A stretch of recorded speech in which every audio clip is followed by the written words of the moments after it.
Cek satu dua. Satu dua. Cek. Satu. Satu dua. Satu.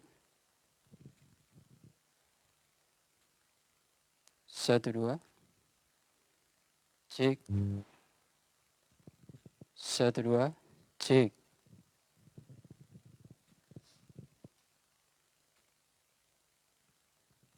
Shalom, puji Tuhan.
Puji Tuhan, Shalom. Kita bersyukur kalau pada saat sore hari ini kita masih boleh ada sebagaimana kita ada. Kita masih diberkati oleh Tuhan dengan kekuatan dan kesehatan yang berasal dari Dia. Oleh sebab itu kita patut bersyukur kepadanya. Dan pada saat ini mari kita siapkan seluruh kehidupan kita. Kita mau datang menyenangkan hati Tuhan.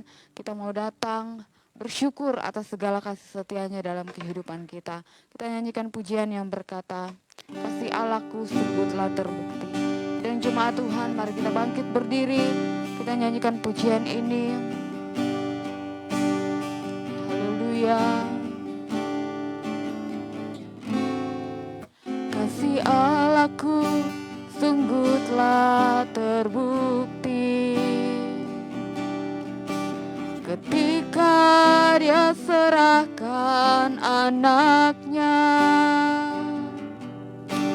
Kasih Allah mau berkorban bagi kau dan aku.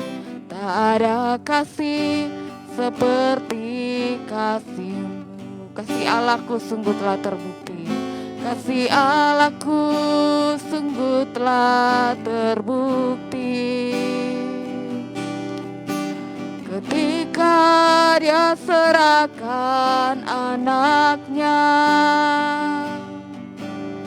Kasih Allah mau berkorban bagi kau dan aku. Tak ada kasih seperti kasih-Mu. Bersyukur, bersyukur, bersyukur, bersyukur dan bersyukur karena kasih setia-Mu. Ku sembah, ku sembah, ku sembah, kau ku sembah selama hidupku. Ku sembah kau Tuhan. Kasih Allahku sungguh telah terbukti. Haleluya. Kasih Allahku sungguh telah terbukti ketika Dia serahkan anaknya. Kasih Allah mau berkorban bagi kau dan aku. Tak ada kasih seperti kasih. Bersyukur, bersyukur, bersyukur, bersyukur. Bersyukur karena kasih setia-Mu. Ku sembah, ku sembah, ku sembah dan ku sembah selama hidupku. Ku sembah kau Tuhan. Bersyukur, bersyukur, bersyukur, bersyukur. Bersyukur karena kasih setia-Mu. Ku sembah, ku sembah, ku sembah, kau ku sembah selama hidupku. Ku sembah kau Tuhan selama hidupku. Selama hidupku ku sembah kau Tuhan. Doa pembukaan akan dibawakan oleh Bapak Pendeta Marlon Manisama.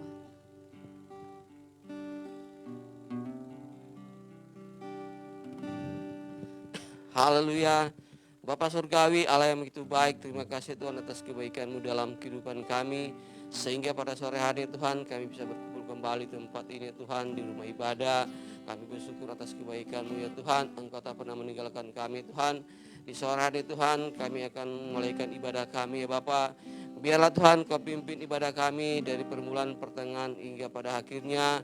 Hamba yang menyampaikan firman-Mu ya Tuhan, biarlah Kau urapan kuasa daripada Engkau, sehingga hamba-Mu bisa berkata-kata bukan kehendaknya dia, tetapi Engkaulah sendiri yang berkata-kata ya Tuhan, sehingga kami yang mendengar dia juga Tuhan bisa diberkati daripada Engkau dengan firman-Mu yang ada ya Tuhan.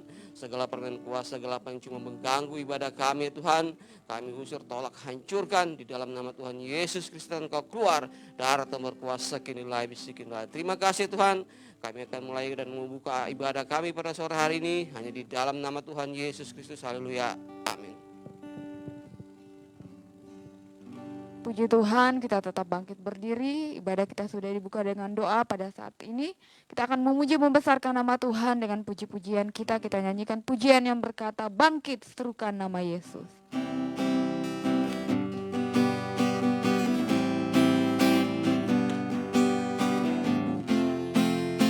Haleluya. Bangkit serukan nama Yesus. Maju nyatakan kuasanya. Kita buat iblis gemetar, kalahkan tipu dayanya dengan kuasa namanya. Bangkit serukan nama Yesus. Bangkit serukan nama Yesus. Maju nyatakan kuasanya. Amin. Kita buat iblis gemetar, kalahkan tipu dayanya dengan kuasa namanya. Nama Yesus menara yang kuat. Nama Yesus menara yang kuat. Nama Yesus kota benteng yang teguh. Haleluya. Nama Yesus kalahkan semua musuh. Nama Yesus di atas segalanya. Bangkit serukan nama Yesus. Bangkit serukan nama Yesus. Maju nyatakan kuasanya. Kita buat iblis gemetar, kalahkan tipu dayanya dengan kuasa namanya. Nama Yesus menara yang kuat. Nama Yesus kota benteng yang teguh. Nama Yesus kalahkan semua musuh. Nama Yesus di atas segala. Nama Yesus menara yang kuat. Nama Yesus menara yang kuat. Nama Yesus kota benteng yang teguh. Nama Yesus kalahkan semua musuh. Nama Yesus di atas segalanya. Nama Yesus di atas segalanya. Nama Yesus di atas segalanya. Puji Tuhan. Silakan duduk kembali. Puji-pujian umum saya tibakan sampai di sini. Kita percaya bahwa nama Yesus adalah menara yang kuat bagi kehidupan kita, tempat kita berlindung, dan tempat kita mendapatkan kekuatan yang baru. Dan pada saat ini kita akan memberikan korban persembahan kita kepada Tuhan, tanda kita beribadah, mari kita berikan yang terbaik, karena Tuhan juga sudah memberikan yang terbaik bagi kita. Sambil persembahan dijalankan, kita nyanyikan pujian yang berkata, sungguh ku bangga Bapa punya Allah seperti Engkau.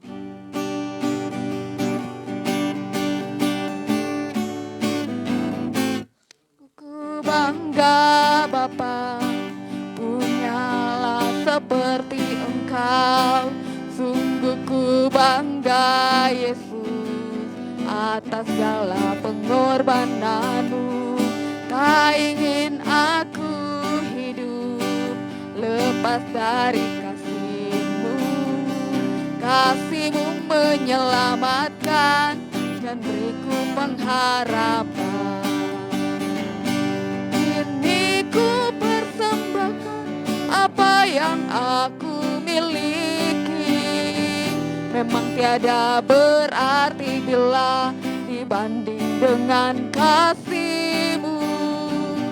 Namun ku ingin memberi dengan sukacita di hati, karena ku tahu ini menyenangkan hati-Mu.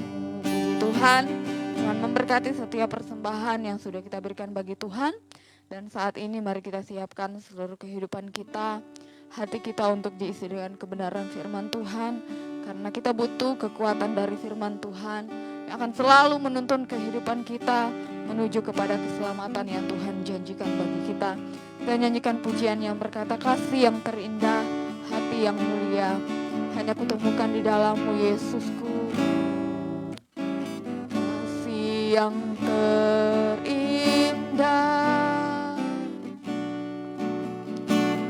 hati yang mulia, hanya kutemukan di dalam-Mu Yesusku. Pujian dari hatiku, pujian dari hatiku, selalu di setiap waktuku. Tiada pernah berubah, kasih-Mu karya terbesar, karya terbesar dalam hidupku. Pengorbanan-Mu yang selamatkanku, Engkaulah harta yang tak ternilai yang ku miliki. Ku hargai Yesus, Engkau ku kagumi. Kasih yang terindah, hati yang mulia. Sedang jemaat Tuhan, mari kita bangkit berdiri.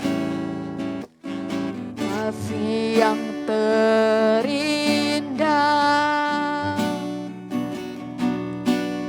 hati yang mulia, hanya kami temukan di dalam-Mu. Hanya ku temukan di dalam-Mu Yesusku. Pujian dari hatiku, pujian dari hatiku, selalu di setiap waktu. Tiada pernah berubah, kasih-Mu karya terbesar, karya terbesar dalam hidupku. Pengorbanan-Mu yang selamatkanku, Engkaulah harta yang tak ternilai yang ku miliki dan ku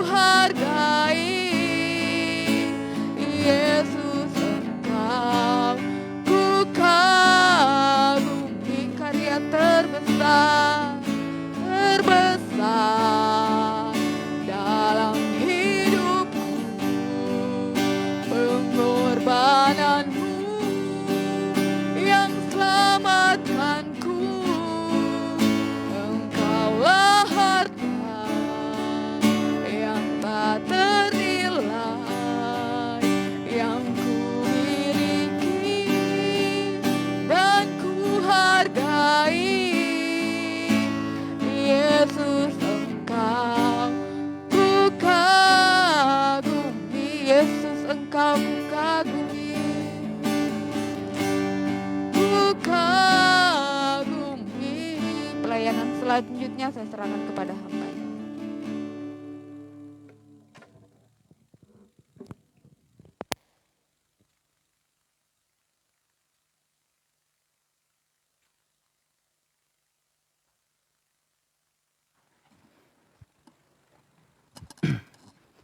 Haleluya, Bapa di dalam sorga, Bapa yang kami muliakan Engkau di dalam nama Tuhan Yesus Kristus. Pada saat sore malam hari ini Tuhan, kami menaikkan pujian dan syukur bagimu, bahwa Engkau layak kami puji, kami sembah, kami muliakan. Karena Engkaulah yang senantiasa menjaga kehidupan kami, bahkan memelihara jiwa dan roh kami Tuhan, untuk selalu dekat dengan Engkau, di mana kehidupan kami Tuhan akan senantiasa diberkati di dalam berkat janji firman-Mu Tuhan. Terima kasih Bapa, pada saat ini kami sudah memuji memuliakan nama-Mu. Kami sudah memberikan persembahan sebagai tanda ibadah kami kepada Engkau Tuhan.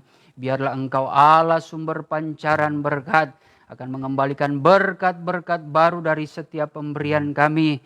Biarlah Engkau juga yang akan memberkati dalam segala keperluan kebutuhan kami.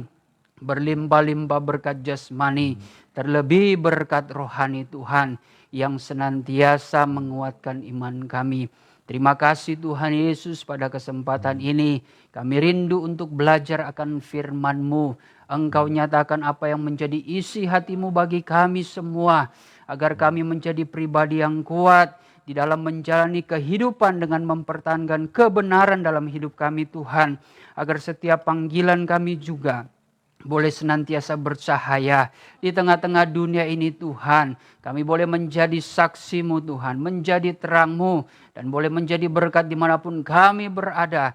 Menyatakan memuliakan nama Yesus di dalam kehidupan kami. Oleh sebab itu di dalam pemberitaan firman Tuhan sebentar, di mana kami akan menerima semuanya itu. Biarlah Tuhan, Engkau yang senantiasa menyatakan kasih-Mu, pagari kehidupan kami, urapi kami semua ya Bapa. Dan kuasa kegelapan yang mencoba untuk mengganggu, untuk mengintimidasi hati pikiran kami dengan berbagai cara, kami tolak, usir, hancurkan pekerjaan iblis itu. Hanya di dalam nama Tuhan Yesus Kristus, setan iblis engkau pergi keluar. Darah Tuhan Yesus yang berkuasa, ribidis aidebidi krai. Terima kasih Tuhan. Terpujilah nama-Mu. Kami siap untuk belajar akan firman-Mu di dalam nama Tuhan Yesus Kristus. Haleluya. Amin. Puji Tuhan, silakan duduk. Salam sejahtera bagi kita semua. Shalom. Dan mari saudara, saat ini dengan kesempatan, waktu, kekuatan, kesehatan yang telah diberikan, dianugerahkan kepada kita, kita manfaatkan untuk mau terus belajar dan duduk diam di hadirat Tuhan. Karena kita yakin dan percaya, sebagaimana pengalaman setiap nabi Tuhan, setiap orang-orang percaya, raja-raja di dunia ini yang menaruh pengharapannya, kerinduannya dan kecintaannya untuk berjumpa dengan Tuhan, menyembah di dalam hadirat Tuhan. Mereka adalah orang-orang yang berbahagia dan diberkati oleh Tuhan. Puji Tuhan, ya semoga suara saya jelas dapat didengar bagi saudara yang menyaksikan dari rumah.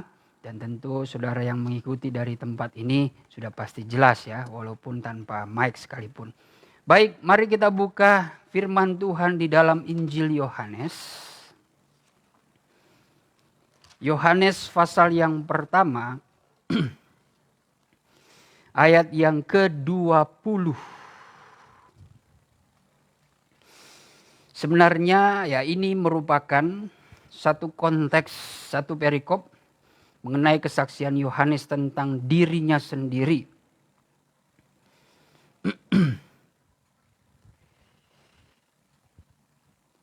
Yohanes 1 ayat 19 mulai sampai ayat yang ke-21 ya. Mari kita bangkit berdiri.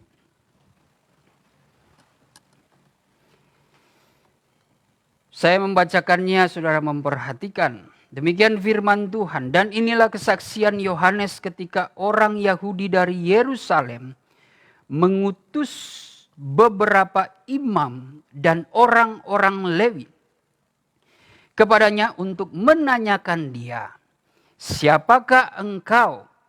Ia mengaku dan tidak berdusta. Katanya, "Aku bukan Mesias." Lalu mereka bertanya kepadanya, "Kalau begitu siapakah engkau, Elia?" Dan ia menjawab, "Bukan." "Engkaukah nabi yang akan datang?" Dan ia menjawab, "Bukan." Puji Tuhan, silakan duduk. Saudara, ada satu pesan yang baik dalam kisah Yohanes Pembaptis ini.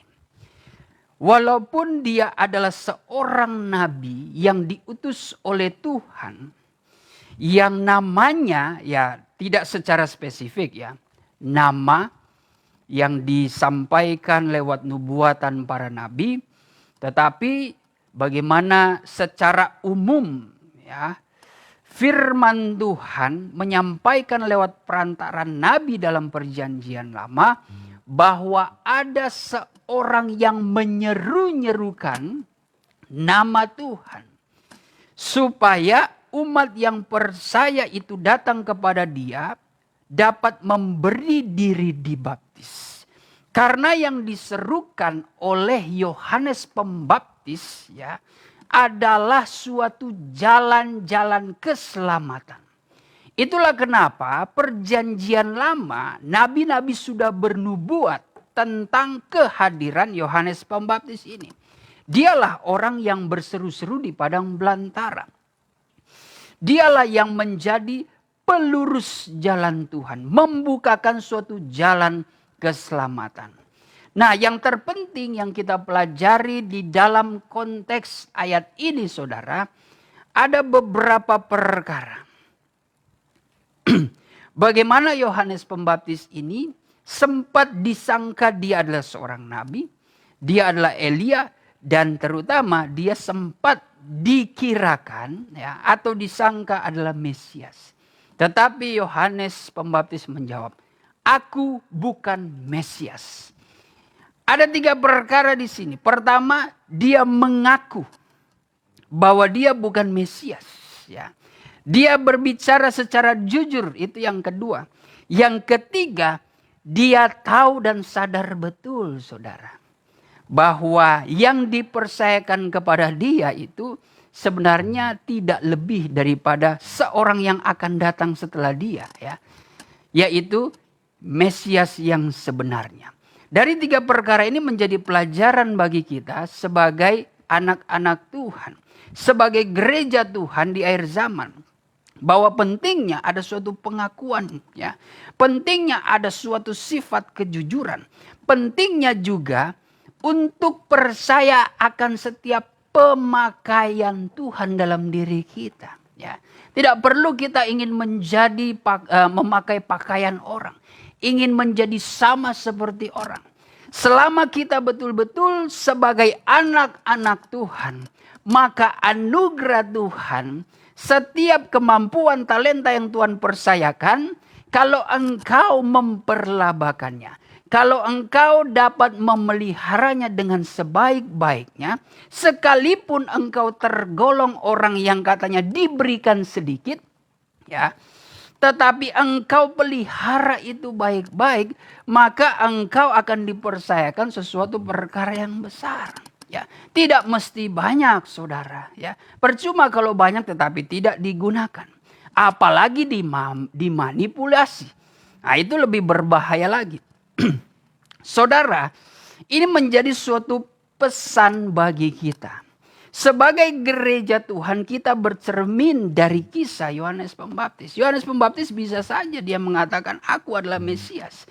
Bisa saja dia mencuri kemuliaan Kristus. Karena terlebih lagi dia adalah orang yang betul-betul sudah disuratkan, ya, di mana orang Yahudi percaya bahwa dialah orang yang sudah dinubuatkan oleh nabi-nabi di dalam perjanjian lama.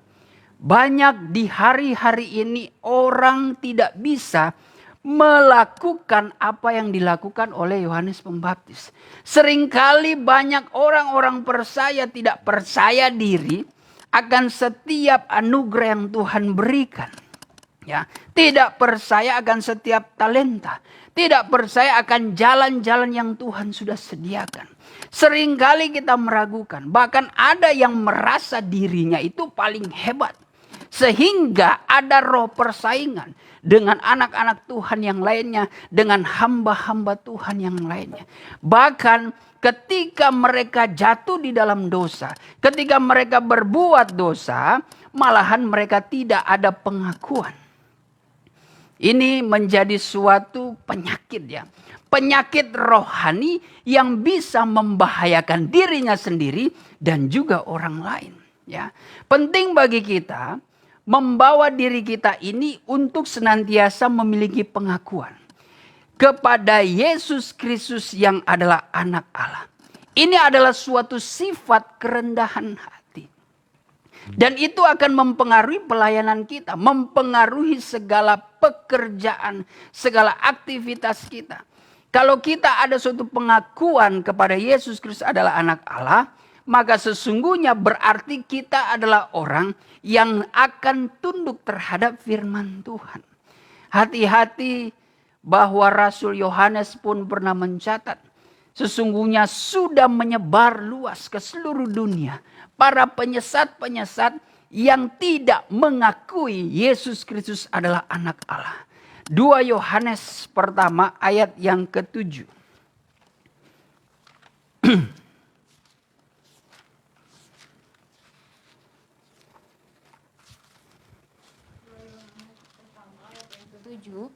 Sebab banyak penyesat telah muncul dan pergi ke seluruh dunia. Banyak penyesat telah muncul dan pergi ke seluruh dunia. Yang tidak mengaku bahwa Yesus Kristus telah datang sebagai manusia. Yang tidak mengakui Yesus Kristus telah datang sebagai manusia. Itu adalah si penyesat dan antikristus. Itu adalah si penyesat dan antikristus. Terus. Ayat 8, waspadalah. Ya. Supaya kamu jangan kehilangan apa yang telah kami kerjakan itu. Jangan sampai engkau kehilangan apa yang telah kami kerjakan. Tetapi supaya kamu mendapat upahmu sepenuhnya. Terus. 9. Setiap orang yang tidak tinggal di dalam ajaran Kristus. Setiap orang yang tidak tinggal di dalam ajaran Kristus. Tetapi yang melangkah keluar dari situ. Ya. Tidak memiliki Allah. Tidak memiliki Allah. Barang siapa tinggal di dalam ajaran itu. Barang siapa tinggal di dalam ajaran itu. Ia memiliki Bapa maupun anak. Iya. Mereka orang yang mengaku Yesus Kristus adalah anak Allah. Mereka memiliki kehidupan yang hidup di dalam kasih. Ya.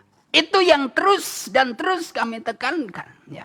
Bahwa kita menghadapi dunia. Di mana dunia itu tidak bisa memungkiri apa yang sudah disuratkan oleh firman Tuhan.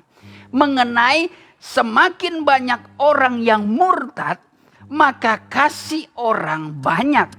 Semakin tawar, semakin dingin. Coba kita baca itu.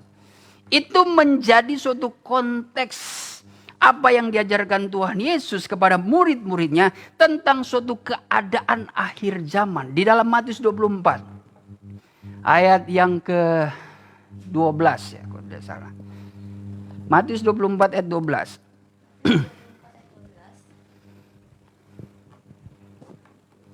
Dan karena makin bertambahnya kedurhakaan, Ya. maka kasih kebanyakan orang akan menjadi dingin. Ya. Ke-13. Tetapi orang yang bertahan sampai pada kesudahannya akan selamat. Terima kasih. Jadi semakin bertambah-tambah kedurhakaan manusia di muka bumi ini, di akhir zaman ini, maka banyak orang semakin tawar, semakin dingin kasihnya. Kalau kasih sudah semakin dingin, wah itu kehidupannya tidak menghangatkan. Ya. Tetapi memanas-manasi. Ya. Tetapi kalau kita tetap hidup di dalam kasih, wah puji Tuhan. Apalagi dia yang mempertahankan hidup kasih Allah. Ya, sampai langkah terakhir, wah dia adalah orang yang diselamatkan. Ya. Dia adalah orang yang layak duduk Ya, bersama-sama sehidangan semeja dengan Yesus Kristus. Karena mereka membawa kasih Allah, ya. Di mana hidup di dalam kasih sudah pasti memikul, ya. Memikul salib Kristus yang begitu berat, penuh dengan tantangan, ya. Orang hidup dalam kasih, ya, tidak bisa dipungkiri, pasti dia akan menderita. Tubuh, jiwa, dan roh itu menderita. Tapi apa yang dia alami itu sebagai wujud pengorbanan dia yang membuktikan inilah aku Tuhan.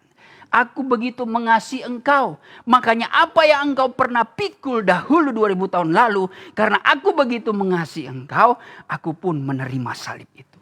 Ya, ini suatu hubungan yang sangat luar biasa. Kecintaan kita, kasih kita kepada Allah, tentu itu akan memberi dampak dalam kehidupan sehari-hari. Ya, jangan kita serta-merta kelihatan mengasihi Allah, banyak kegiatan rohani, sering beribadah, memberikan persembahan, berbulan secara rajin, tapi kehidupan kita itu semena-mena. Seringkali menindas orang, seringkali meremehkan orang, merendahkan orang, membicarakan orang. Itu suatu contoh bahwa kehidupan gereja Tuhan yang sebenarnya tidak mengakui Yesus Kristus, ya. Jadi tidak mengakui Yesus Kristus bukan serta-merta saudara tidak berkata Yesus Kristus adalah kebenaran dan juru selamat. Oh, saudara bisa menjadi orang yang memuliakan Tuhan dengan bibir lidahnya. Tapi hati saudara tetapi hati saudara itu jauh daripada Tuhan. Artinya seperti kalau kita kaitkan dengan Ibrani 12 ayat yang ke-15. Artinya orang yang menjauhkan diri dari kasih karunia Tuhan, ya, hatinya jauh daripada Tuhan, jauh daripada kasih Allah. Hidup mereka penuh dengan kepahitan. Hidup mereka itu menimbulkan kerusuhan, kecemaran. Sekalipun ia hamba Tuhan, pasti buahnya seperti itu. Ya. Walaupun dia kelihatan berkhotbah, mengakui, mengabarkan kabar pengantin Kristus, bisa saja. Tapi pada kenyataannya hidup mereka itu kayaknya tidak akan merasa tenang kalau tidak membuat masalah. Kalau tidak membuat perpecahan. Harusnya kan secara logika, ya secara moralitas di dalam kehidupan manusia, dengan nurani saja modal dasar manusia yang dianugerahkan Tuhan. Ya, manusia tentu tidak akan suka dengan adanya perpecahan, perceraian. Karena yang menimbulkan perceraian itu pasti ada suatu perselisihan yang tidak terselesaikan. Yang menyebabkan pertengkaran, yang menyebabkan saling melukai, yang menyebabkan saling membunuh. Ya, tidak, pasti kita secara rasa moralitas kita, ya, pasti kita tidak akan suka dengan hal itu. Apalagi kita sebagai anak-anak Tuhan yang mengakui Yesus Kristus yang adalah Allah dan Allah itu adalah kasih, ya. Tetapi kita justru membuat hal itu terjadi, hal-hal yang Tuhan tidak perkenankan, kita malah buat. Itu sama saja saudara kelihatan mengaku, tapi secara perbuatan saudara mempermalukan Tuhan. Coba Titus 1 ayat yang ke-16. Titus 1 ayat yang ke-16. Mereka mengaku mengenal Allah. Mereka mengaku mengenal Allah, ya. Tetapi dengan perbuatan mereka menyangkal Dia. Ya, terus. Mereka keji dan durhaka. Mereka keji dan durhaka. Dan tidak sanggup berbuat sesuatu yang baik. Enggak sanggup mereka berbuat yang baik, ya. Sekalipun zaman sekarang banyak baik, tapi baik tipu-tipu, saudara. Banyak pemberian, banyak memberikan pertolongan, memberikan sedekah, tapi semua tipu-tipu itu. Ya. Kebaikan yang murni selalu teruji dengan waktu, ya. Teruji dengan waktu, dengan kesetiaan. Sampai di mana dia konsisten, ya. Walaupun mungkin harta bendanya habis, tapi kalau kebaikan itu betul-betul murni daripada Tuhan, dia akan tetap setia memberikan pertolongan. Walaupun yang tadinya mungkin selagi dia masih ada, ya puji Tuhan seperti jemaat New Ephrata, ya. Terkadang berada di atas, ya. Roda kehidupan mereka berada di atas, mereka pun tidak betul-betul tidak menahan berkatnya. Ya kami pun puji Tuhan kena imbasnya, ya. kena imbasnya saudara. Kami mengalami berkat-berkat Tuhan. Tetapi ketika mereka berada di titik bawah, mereka pun tetap memberikan sesuatu. Walaupun hanya sampai kepada perhatian, walaupun hanya sekedar cemilan-cemilan, walaupun hanya sedikit saja. Tapi kami mengerti, kami sangat bersyukur. Karena disitulah buah pelayanan yang sebenarnya ya. Karena pada intinya juga kami harus memahami bahwa pemberian itu bukan ukuran ya, tetapi buah-buah itu yang dikehendaki Tuhan. Seperti Paulus memandang jemaat Filipi. Paulus melihat jemaat Filipi begitu getolnya senantiasa membantu pekerjaan Tuhan. Memberikan materi untuk biaya perjalanan penginjilan para rasul. Ya, pemberian mereka itu saat Rasul Paulus berada di penjara ya, atau berada di Efesus saya lupa. Ya, Rasul Paulus sudah mendengar bagaimana kesetiaan jemaat tetap memberi ya, untuk kebutuhan pelayanan Paulus ya. Dan Paulus mengingat semuanya itu. Tetapi di dalam Filipi 4 ayat 17 Paulus tetap menekankan, bukan pemberianmu yang kuutamakan, tetapi utamakanlah buahnya itu. Coba kita baca Filipi 4 ayat yang ke-17. Tetapi yang kuutamakan bukanlah pemberian itu, Ya. melainkan buahnya yang makin memperbesar keuntungan. Ya, karena buah-buah kebenaran itu yang makin memperbesar keuntungan. Walaupun jemaat jiwa-jiwa yang berkerinduan baik, memberikan perhatian bagi hamba-hamba Tuhan ya, besar kecil kami tetap bersyukur ya. Yang penting kesetiaan mereka, baik dalam keadaan senang maupun susah, mereka tetap ada suatu koneksi ya, perhatian yang betul-betul mereka melakukan itu dengan ketulusan hati, dengan dasar hati kasih Kristus. Oh, luar biasa. Kami seharusnya sebagai hamba Tuhan bisa melihat dengan iman ya, kesetiaan jemaat seperti itu tanpa mengukur apa yang mereka berikan secara materi. Tapi kami bisa melihat, mengukur imannya yang teguh, yang setia. Nah, itu yang memperbesar keuntungan. Keuntungan yang dimaksudkan oleh Alkitab adalah keuntungan yang bukan kaleng-kaleng. Bukan keuntungan yang hanya di dunia saja. Bukan keuntungan yang dicari-cari orang-orang duniawi.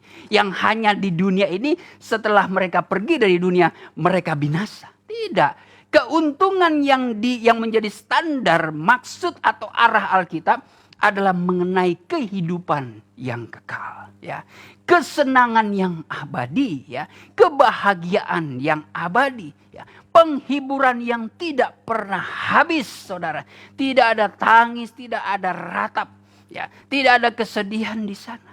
Itu standar keuntungan yang dijanjikan Tuhan kepada mereka yang setia. Nah, dari sinilah kita belajar hidup kita ini mengaku Tuhan, tapi dengan menjalankan perintahnya. 1 Yohanes 4 ayat yang ke-15 dan 16 ya. Bahwa setiap orang yang mengaku Yesus Kristus adalah anak Allah, tentu dia pasti tahu Allah itu adalah kasih. Kalau dia sudah mengetahui Allah itu adalah kasih, maka sepatutnya jangan cuma di mulut saja, tetapi harus menjadi pelaku firman. 1 Yohanes 4 ayat yang ke-15-16 coba. 1 Yohanes 4 ayat yang ke-15 mulai. Barang siapa mengaku bahwa Yesus adalah anak Allah, Ya. Allah tetap berada di dalam dia, Allah berada di dalam dia dan dia di dalam Allah. dan dia di dalam Allah. Nah, 16. Kita telah mengenal dan telah percaya akan kasih Allah dengan kepada begitu kita yang mengenal Allah, kita merasa kita ada di dalam Allah, Allah di dalam kita lewat firman-Nya. Tentu kita mengenal apa tadi? Kita telah mengenal dan telah percaya akan kasih Allah kepada kita. Dan percaya akan kasih Allah itu nyata dalam kehidupan kita. Allah adalah kasih. Allah adalah kasih. Dan barang siapa tetap berada di dalam kasih, Dan barang siapa mereka yang sudah mengenal, mengaku Yesus Kristus adalah anak Allah, dan tetap di dalam kasih itu, ia tetap berada di dalam Allah dan Allah di dalam ya, maka ia sudah dipastikan hidup sebagai anak-anak Allah. Roma 8 ayat yang ke-14. Orang-orang yang dipimpin oleh Roh Allah, dia disebut anak-anak Allah. Sama seperti seorang ayah dengan anaknya, ya. Tentu keberadaan anaknya selalu berada di sisi ayahnya kalau dia mau merasakan kenyamanan, perlindungan yang sempurna. Artinya keberadaan anak itu di dalam monitor seorang ayah. Begitu juga anak Tuhan dengan sang Bapa. Oh haleluya. Kalau kita sebagai anak-anak Allah yang hidup oleh anugerah, yang senantiasa menyatakan kasih, itu jelas kita adalah anak-anak Allah yang ada di dalam Dia. Yang selalu ada di dalam pengawasan Tuhan. Selalu ada dalam perlindungan Tuhan. Sekalipun kita menghadapi bahaya maut, kita pun tidak takut. Karena kita tahu dan percaya Bapa di sorga akan memberikan pertolongan. Bapa di sorga akan mencukupi. Bapa di sorga akan memelihara kehidupan kita. Terlebih-lebih roh yang diberikan Bapa kepada kita bukanlah roh yang penakut. Bukanlah roh yang kecil kuasanya. Tetapi roh yang lebih besar dari kuasa yang ada di dalam dunia ini. Supaya kita memiliki keberanian. Ya, untuk bisa mengalahkan dunia dengan segala keinginannya, ya. Terlebih mengalahkan dunia dengan segala godaan-godaannya, ya. Biasanya ada juga orang yang sepertinya struggle ketika menghadapi pergumulan berat. Ya, kelihatan tahan banting dia, setia. Tapi ketemu yang agak-agak menggoda, dia malah jatuh. Hati-hati saudara, ya. Iblis itu bukan baru kemarin, ya. Kita ini yang baru kemarin bagi iblis. Iblis itu dahulu pernah hidup dalam kekekalan. Ya, tetapi kita ini baru orang kemarin. Jadi kita mau melawan hikmat iblis. Di dalam kitab Daniel pun dikatakan iblis itu memiliki hikmat yang melebihi Daniel. Sementara Daniel itu adalah seorang nabi yang dipercayakan hikmat yang luar biasa.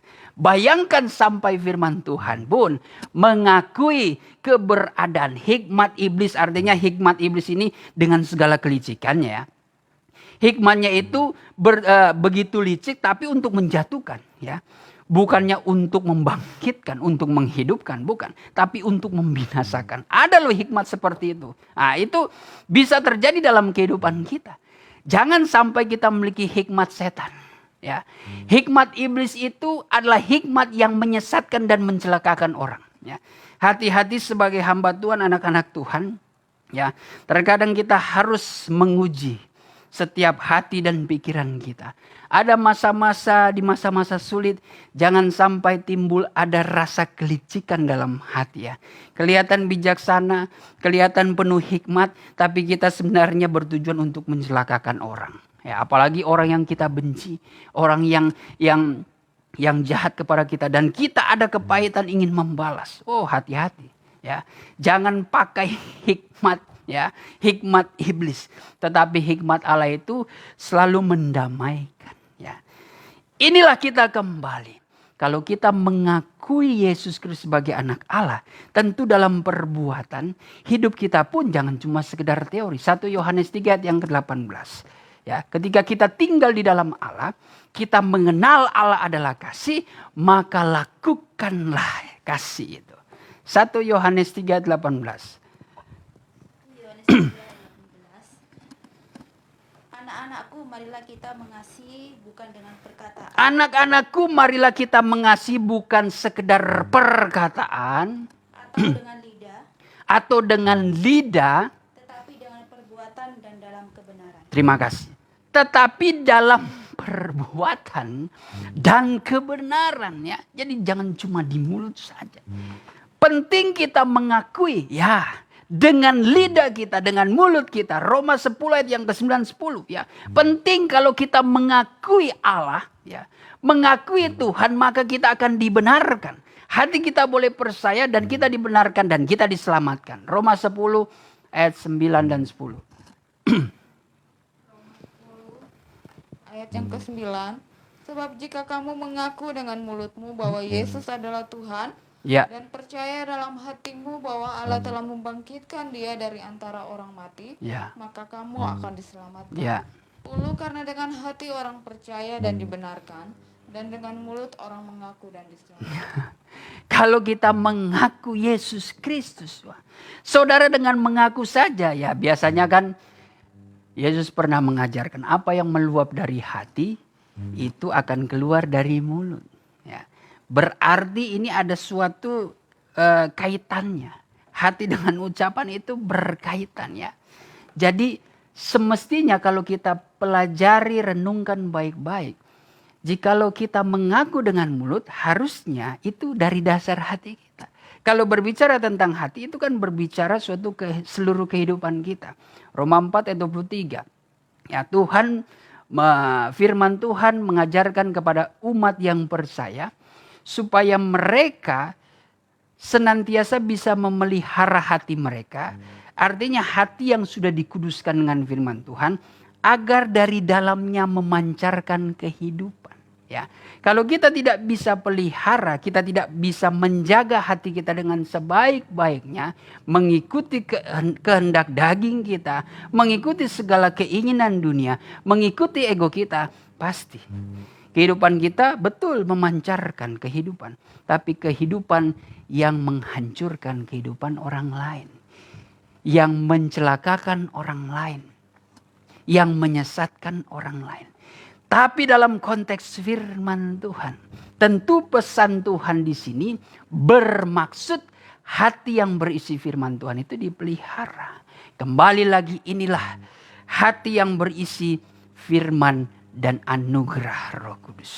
Ya, firman dan anugerah Roh Kudus itu menjadi suatu barang rohani yang menguduskan kehidupan kita. Ya.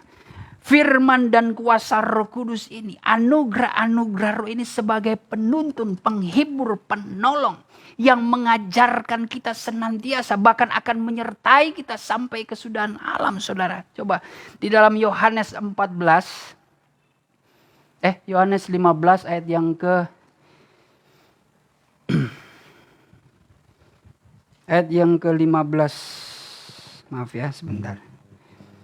Yohanes 14 ya, ayat yang ke-16 sampai 18 coba. Yohanes 14 ayat yang ke-16. Ya. Aku akan minta kepada Bapa, dan ia akan memberikan kepadamu seorang penolong yang lain, Ya. supaya ia menyertai kamu selama-lamanya. Siapakah dia? Ayat 17. Yaitu roh kebenaran. Yaitu roh kebenaran. Dunia tidak dapat menerima dia, Orang-orang dunia, orang-orang yang cinta akan dunia, hidup di dalam keinginan-keinginan dunia, tidak mengenal Roh Kudus. Kalau tidak ada Roh Kudus, bagaimana mereka dibawa kepada pengenalan bahwa Yesus Kristus adalah anak Allah? Ya. Kalaupun mereka bisa kelihatannya mengaku, di mulut mereka memuji Tuhan, di gereja mereka melayani pekerjaan Tuhan. Ya. Tetapi belum tentu hatinya itu betul-betul melekat atau mengenal Tuhan. Karena dia tidak memiliki roh itu. Ya. Kalau ada roh kebenaran, wah, itu mulut yang dia ucapkan memuliakan Tuhan, betul-betul itu dari dasar hati. Karena sudah pasti apa yang dia ucapkan sepadan, ya, selaras dengan apa yang dia perbuat. Ya. Roh kebenaran yang dikirim oleh Tuhan sebagai penolong. Ya. Terus? sebab dunia tidak melihat dia, Dunia juga tidak mampu melihat dia dan tidak mengenal dia. dan tidak mengenal dia. Tetapi kamu mengenal dia, Tetapi kamu mengenal dia. sebab ia menyertai kamu dan akan diam di dalam kamu. Ya, sebab Roh Kudus akan menyertai kamu. Sebagaimana janji Tuhan ketika meninggalkan murid-muridnya. Tuhan katakan, aku tidak meninggalkan engkau sebagai piatu, ya, dalam ayat tadi. Tapi aku akan mengirimkan roh penolong. Kamu akan menerima perjanjian. Aku akan tetap menyertai engkau sampai masa kesudahan alam. Itu adalah janji Tuhan yang nampak lewat perkara Roh Kudus. Makanya saudara yang belum penuh Roh Kudus, cari, kejar itu anugerah Roh Kudus. Jangan saudara berpangku tangan, jangan saudara tidak percaya apalagi meragukan kuasa Roh Kudus, hati-hati. Itu bibit-bibit membawa pikiran hati saudara mulai meragukan firman Tuhan. Ya.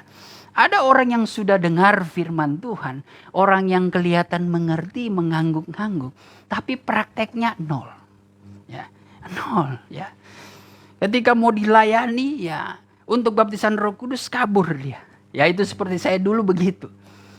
Tiap Beston kalau almarhum sudah mengatakan, ya kita ada pelayanan baptisan Roh Kudus, entah kenapa saya merasa takut, ya. Saya merasa takut, saya merasa tidak layak. Lebih baik saya lari dari Beston itu.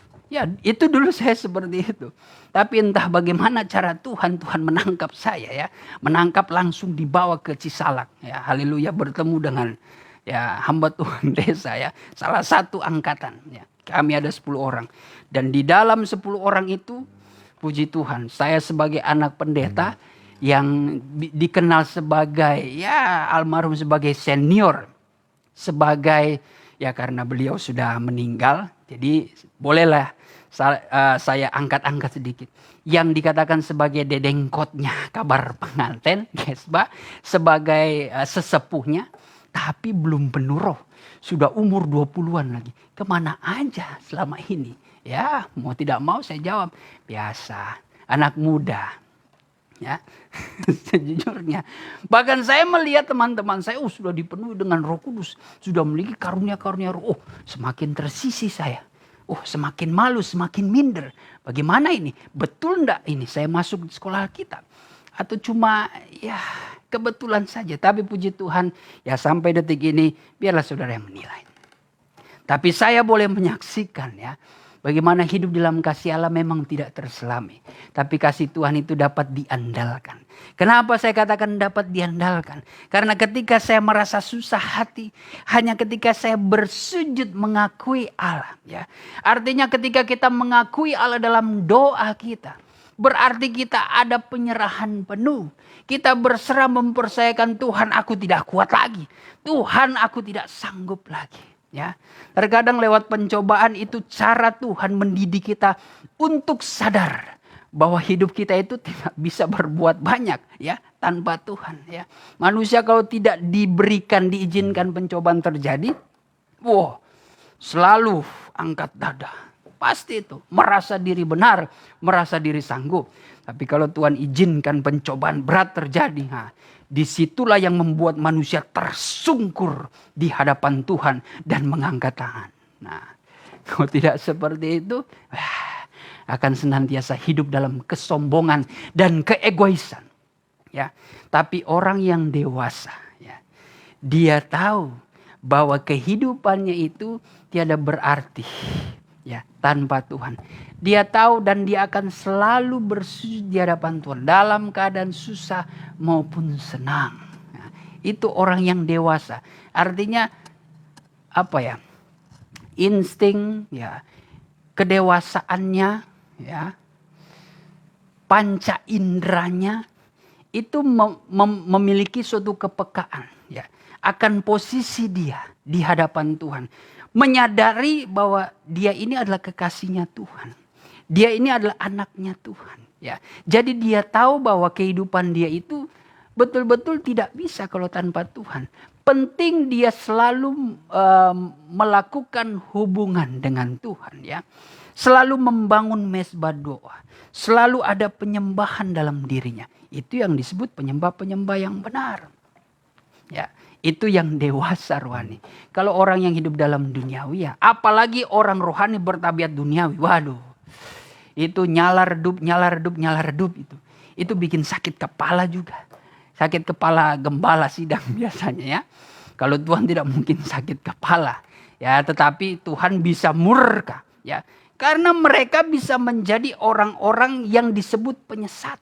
Sebab mereka orang rohani bertabiat duniawi bisa dikatakan orang yang tergolong fasik kalau mereka tidak ada pertobatan. Mereka orang-orang fasik, saudara. Mereka ini yang kelihatan rohani menyembah Tuhan, tapi kehidupannya itu tidak mencerminkan. Seperti kata Titus tadi, mereka keji, kejam, dan durhaka. Ya, Jadi perhatikan, pengakuan itu penting. Dan kalau apa yang keluar dari mulut, tentu itu pasti keluar dari hati. Ya, jangan kita membanggakan diri. Kita sebagai orang-orang di dalam suratan Rasul Yohanes, 1 Yohanes 2 atau ya 1 Yohanes 4 saya lupa, bahwa kamu adalah anak-anak Allah yang lahir sebagai keturunan Allah. Wow, haleluya. Berarti kalau keturunan Allah, ya, sifat kita, karakter kita, ya, tentu tidak jauh beda dengan sifat Allah. Sifat Allah itulah kasih, ya. Jadi saudara pertahankan hidup dalam kasih, ya. Mungkin ada masa-masa saudara tidak perlu perlawanan menghadapi keadaan dunia, karena saudara tahu perlawanan yang dan pembelaan yang sejati, yang sempurna, hanya engkau serahkan kepada hakim yang adil, yaitu Bapa kita sendiri, Bapa di sorga.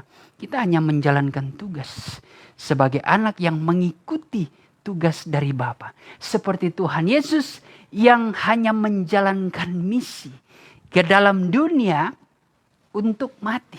Ya. Tidak ada perlawanan Yesus di situ. Bukan berarti kesengajaan, tapi Tuhan memang berinisiatif untuk berkorban bagi manusia. Bayangkan, coba saudara pikir ya. Tuhan yang turun mengaruniakan anak yang tunggal yang mesti berkorban untuk manusia, bukan kebalikan. Ya. Mana ada pencipta itu mau berkorban bagi pencipta? Oh, harusnya sebaliknya, ciptaan itu harus senantiasa menyembah, mempersembahkan segala sesuatunya. Makanya dengan adanya pengorbanan Yesus Kristus, itu sebenarnya menjadi tuntutan yang semakin besar dalam kehidupan kita. Supaya pikiran kita itu terbuka, mengerti apa yang Tuhan inginkan. Kalau kita masih tidak mengerti, masih senantiasa berbuat jahat, ya sudah. Puji Tuhan ketika saudara berbuat jahat, tapi saudara langsung terpukul. Ya, aduh Tuhan, saya sudah berbuat jahat. Saudara berdamai, saudara cepat meminta maaf, saudara cepat membereskan masalah saudara dengan sesama saudara. Puji Tuhan, itu ada kepekaan, ada pergumulan, ada suatu perjuangan. Tapi kalau saudara merasa betul, ya, maka hidup kita akan senantiasa menjadi hidup yang tidak diperkenankan Tuhan. Jadi yang pertama itu pengakuan. Yang kedua, pentingnya suatu kejujuran. Kejujuran sebagai hamba Tuhan itu menentukan pemberitaan kita. Ya. Kalau kita tidak ada kejujuran, ya pemberitaan pun akan kosong. Pemberitaan pun itu akan bisa menyesatkan banyak orang. Maliaki 2 ayat yang ke-16 coba.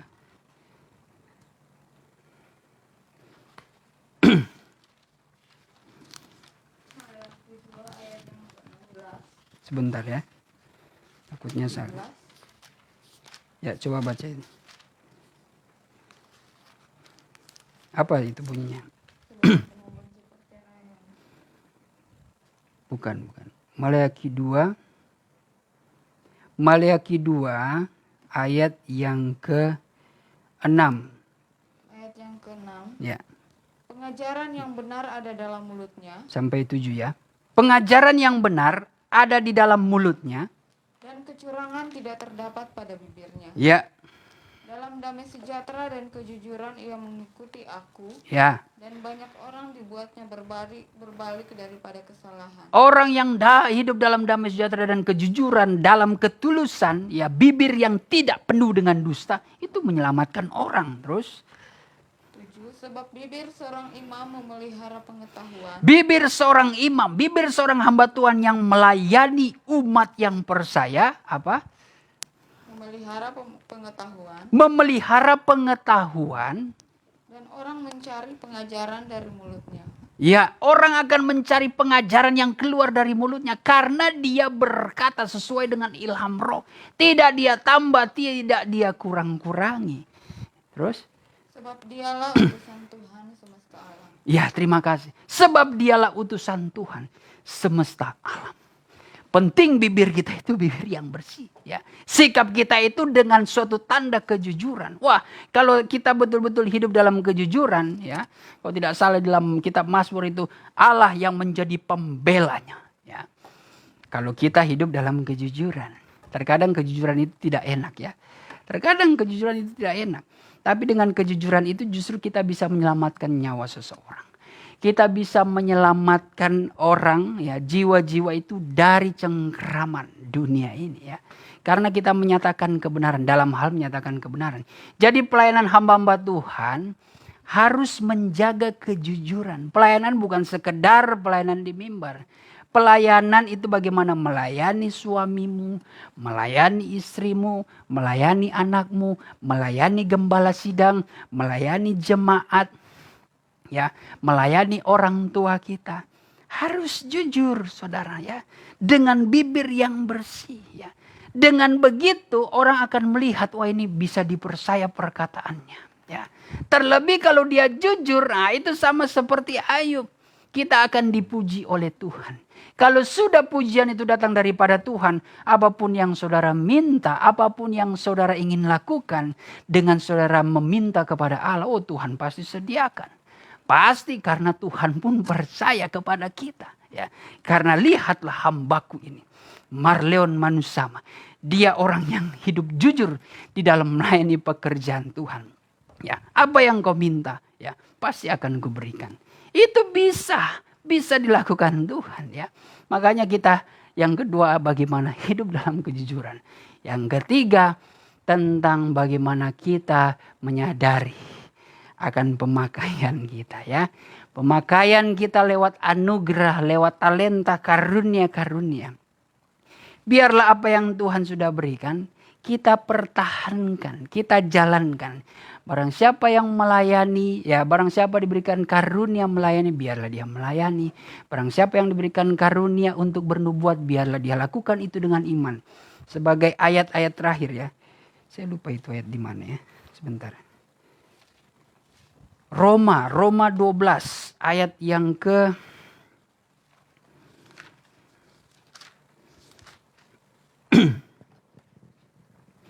6, 7, dan 8. Silakan. Roma 12 ayat 6. Demikianlah kita mempunyai karunia yang berlain-lainan. Ya.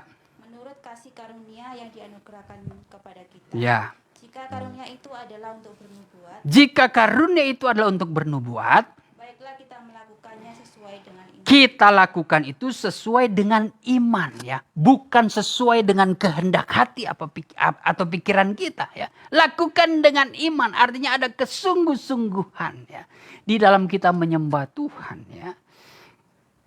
Sehingga nubuatan kita itu betul-betul penyampaian langsung daripada ilham roh, ya. Terus Ayat 7. Jika karunia untuk melayani. jika karunia untuk melayani, Baiklah kita melayani. baiklah kita melayani. Jika karunia untuk mengajar. Jikalau karunia untuk mengajar, Baiklah kita mengajar. baiklah kita juga mengajar. Ayat 8. Jika karunia untuk menasehati. Ya, Baiklah kita menasehati. ya, terus. Siapa yang membagi-bagikan sesuatu, Ya, hendaklah ia melakukannya dengan hati yang ikhlas. sudah ya. Siapa Ya. yang memberi pimpinan, Ya, hendaklah ia melakukannya dengan rajin. Siapa yang menunjukkan kemurahan, hendaklah ia melakukannya dengan sukacita. ya, sampai di situ saja. Jadi talenta karunia itu dikatakan sebenarnya poinnya adalah siapa yang Tuhan berikan, hendaklah ia melakukan itu. Perlabakan itu, saudara.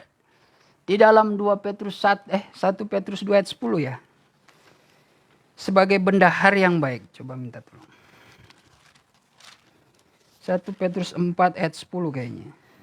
Atau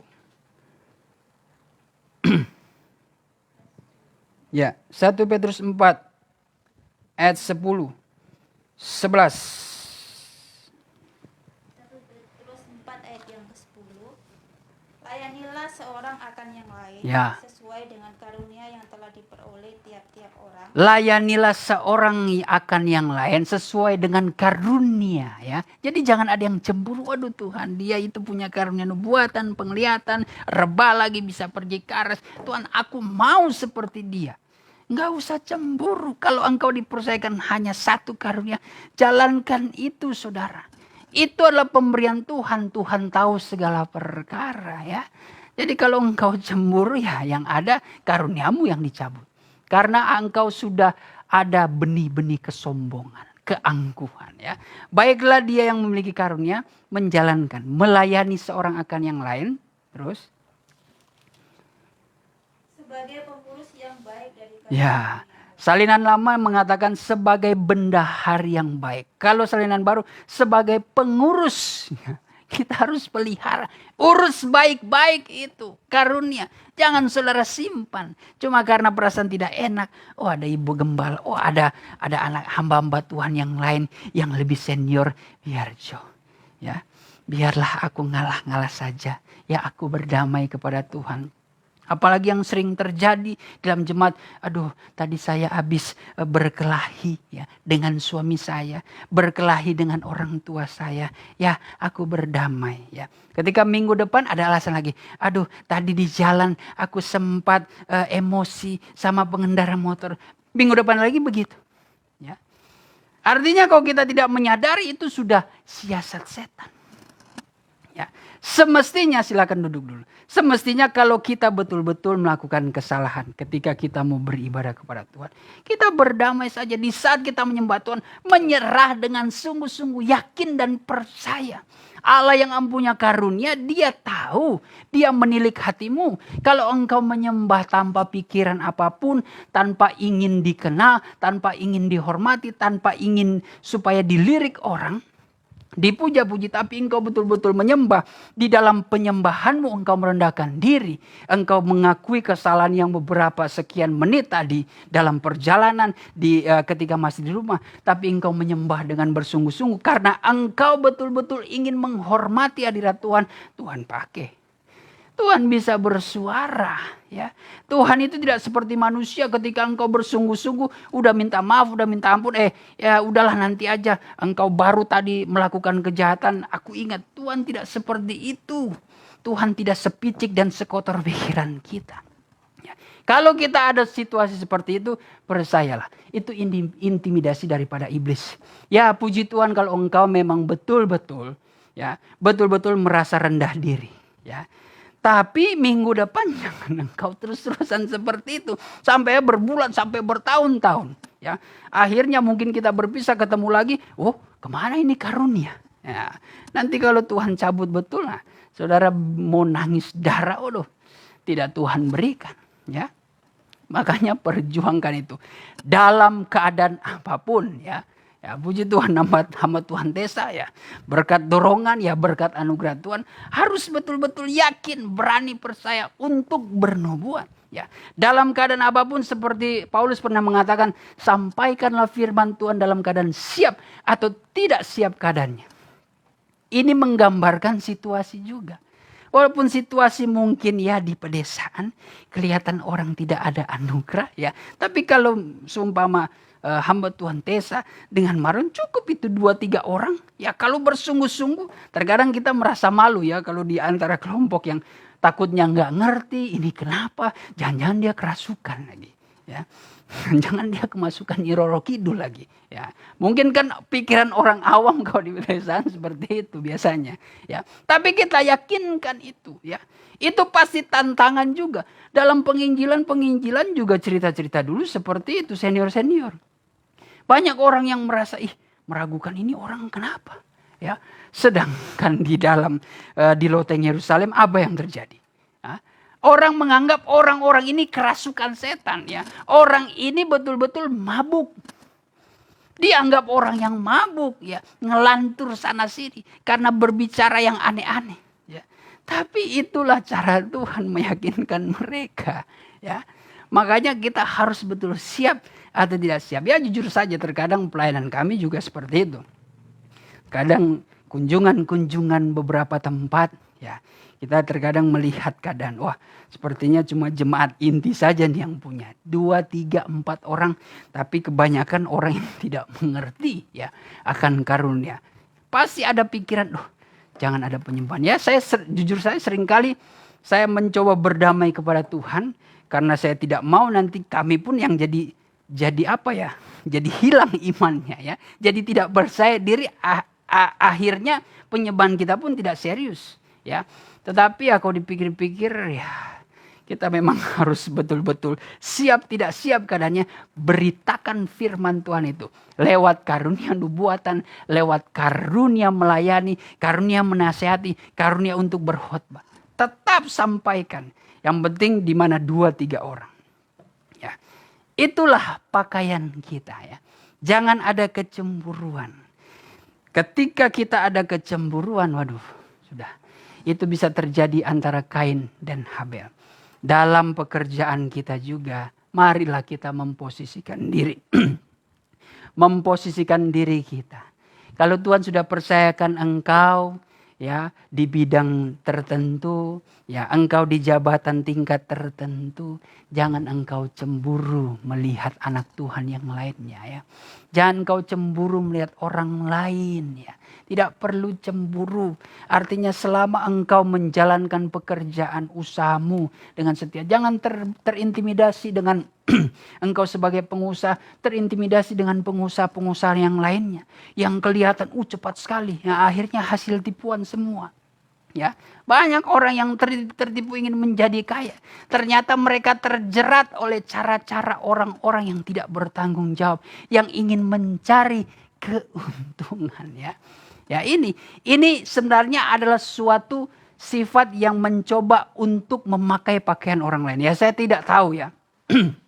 Ya, seperti kasus seperti Doni Salmanan, ya, Indra Kents, ya ini sudah mulai diincar lagi, dipanggil satu-satu ya. Kapten Vincent, nah ini kan artis-artis selebgram ya.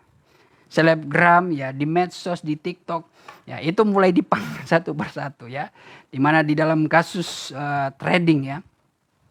Ya saya kurang tahu, tapi intinya mereka ternyata hasil tipuan. Akhirnya mereka dimiskinkan. Amsal pernah berkata, orang yang cepat ingin kaya, ia akan berkekurangan.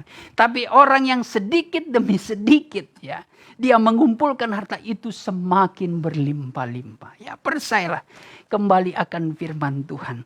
Artinya ini orang yang sebenarnya bukan pakaian dia, tapi dia memaksa ingin memakai pakaian orang lain. Ya. Artinya sudah melibatkan dua perkara yang pertama. Sudah tidak jujur dan sudah tidak mengakui bahwa Allah itu bisa betul-betul memberkati dia. Kita harus hindari itu. Belajar dari Yohanes Pembaptis. Dia tidak mencuri kemuliaan Tuhan. Ya. Dia mengakui bahwa ada yang lebih daripada dia. Bahkan dia mengatakan ketika bertemu Yesus Kristus. Untuk mengikat atau melepaskan. Tali kasutnya pun aku tidak berlayak. Ya. Tapi puji Tuhan dia ketemu Sang Mesias yang rendah hati juga. Ya. Yohanes Pembaptis mengatakan, akulah yang perlu dibaptis. Ya. Tapi apa kata Tuhan Yesus? Tidak perlu. Alangkah baiknya kita menjalankan apa yang sudah disuratkan. Apa yang menjadi kehendak Bapa di sorga. Sebagaimana kita harus menggenapi apa yang sudah tersurat. Wow. Luar biasa. Kalau pikir-pikir ego secara Yesus Kristus ya. Yang dipercayakan ya. Yang memiliki 100% ilahi. Bisa aja dia mau menyombongkan diri dalam tanda kutip. Kalau yang namanya Tuhan. Ya kalau dia mau menyombongkan diri sah-sah saja. Dia adalah pencipta. Tapi Tuhan menunjukkan, mengajarkan tidak ada karakter seperti itu. Sekalipun dia adalah Tuhan. Ya. Sehingga Tuhan Yesus katakan, biarlah kita menggenapi firman Tuhan. Ya, hati-hati anak-anak Tuhan, hamba-hamba Tuhan di dunia sekuler terlebih di dalam dunia pelayanan. Perhatikan ya. Hidup kita harus senantiasa mengaku Yesus Kristus adalah anak Allah yang adalah kasih itu. Berarti kalau kita mengaku itu tanda dari hati ya. Itu harus tulus dari hati. Berarti kalau kita ada dari hati berarti kita menghidupi kebenaran itu. Menghidupi Kristus dalam perbuatan kita. Yang kedua, hiduplah dalam kejujuran. Kalau Tuhan mau membela kehidupan kita, ya hiduplah dalam kejujuran. Karena pembela bagi orang-orang jujur hanyalah Tuhan. Yang ketiga, ya kita jangan cemburu. Kita jangan tetap hidup dalam kerendahan hati. Pakaian yang diberikan kepada kita, ya pakailah itu ya dengan setia. Karunia yang dipercayakan kepada engkau, ya lakukan itu. perlabakan sebagai pengurus yang baik, pengurus yang setia. Tidak usah cemburu, tidak usah minder dengan orang-orang yang kelihatan berkarunia banyak. Tidak usah. Ya. Tuhan sudah memberikan itu, memberikan kepercayaan. Tuhan tahu segala perkara. Yang terpenting, yang setia, Dia yang diselamatkan. Puji nama Tuhan. Kita berdoa. Haleluya Bapa di dalam sorga, terima kasih atas berkat firman-Mu pada saat malam hari ini Tuhan. Kami boleh diberikan pengetahuan lewat pengajaran-Mu, kiranya Engkau nyatakan Tuhan dalam kehidupan kami. Tanamkan benih firman-Mu di dalam hati kami ya Bapa, agar kami senantiasa hidup dalam kebenaran-Mu. Firman sebagai benih yang hidup akan tumbuh, akan berbunga-bunga dan berbuah-buah di hadapan-Mu Tuhan, yang menjadikan kehidupan kami ini berlayak di hadapan-Mu.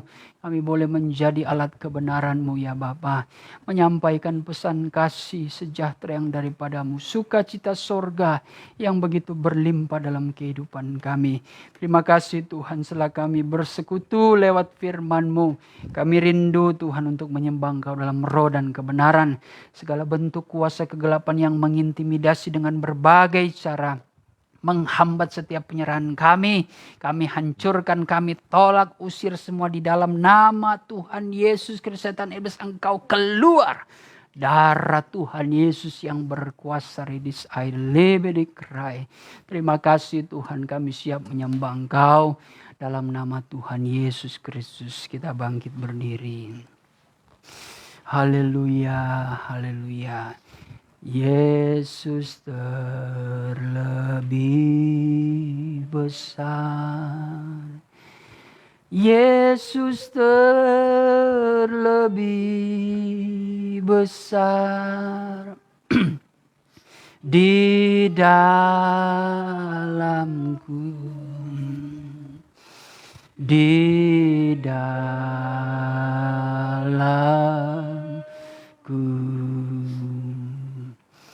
Yesus terlebih besar, Yesus terlebih besar di dalamku selama-lamanya. Sambungkanlah rohmu Tuhan. Rai di lau di trai di kram, rai di lau di trawelai, relau di trai di krai rawai, rai di trai di trow di trow, rai di lau di krai di trai, nelai di trai, nelai di krawelai, ribidilau wala wala wara wala ribidis aidelau, hirai dili di krawala ribidis aideli wala wara wain. Raidele bedela wala ridisik aidela wala waradala wala wala warawai. Hiraidele bedis aidele bedik rawala ridit raidele bidisik andala wala wala warawai. Haleluya, raidisik aidele bedik raidelo wala ribedit rala wala wai. Ridisik andali bidik ridisi aidelo wala ribedit andali dit rawai. Bay aideli di kraideli di tradala wala radas aideli di kradala wala wala rawai. Redisik aidili bidik anda wala reditra wala redis adala wala rebidikai. Haleluya, radasik anda wala redi aidala wala. Tidak ada seorang pun yang akan sampai kepada Bapa kalau tidak melalui aku. Haleluya, redisik aidala wala redikrai. Sejahtera dan berbahagia kamu hamba-hambaku, karena aku ada di tengah-tengah kamu. Haleluya, redisik aidala Bilawai kami now tonight. redila wala Dari tempatku yang maha tinggi, yaitu tahta kemuliaanku, aku turun menghadap